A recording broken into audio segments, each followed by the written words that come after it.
நம்முடைய கர்த்தராகிய இயேசு கிறிஸ்துவின் நாமத்தில் உங்களை வாழ்த்துகிறேன். இன்று ஆண்டவர் நமக்கு தரும் அற்புத வார்த்தை தானியேல் 3:17. நாங்கள் ஆராதிக்கிற எங்கள் தேவன் எங்களை தப்புவிக்க வல்லவராய் இருக்கிறார். Daniel 3:17. Our God whom we serve is able to deliver us from the burning fiery furnace. அன்பான சகோதர சகோதரிகளே, தானியேலின் 3 நண்பர்களும் எரிகிற அக்கினிச்சூளையில் போடுவதற்கு முன் கூறிய விசுவாச வார்த்தைகள் இவை. அவர்கள் விசுவாசித்தபடியே எரிகிற அக்கினிச்சூளைக்கு தப்புவிக்கப்பட்டார்கள். இன்று நாம் குடும்பத்தில் பிரச்சனையோடு காணப்படுகிறோமா? அல்லது கடன் பிரச்சனையா? பணிபுரிகிற பணித்தரத்தில் பிரச்சனையா?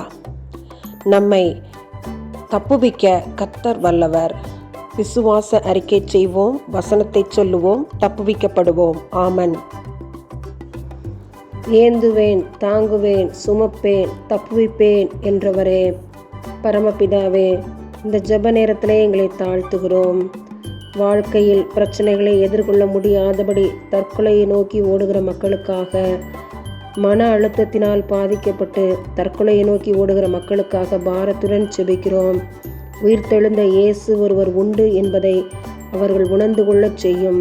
எதையும் தாங்கும், இதயம் தாரும், பிரச்சனைகளிலிருந்து தப்புவியும். நீர் ஜீவிக்கிற தேவன் என்பதை மெய்ப்பியும். இயேசுவின் மூலம் செபிக்கிறோம் நல்ல பிதாவே. ஆமேன், ஆமேன்.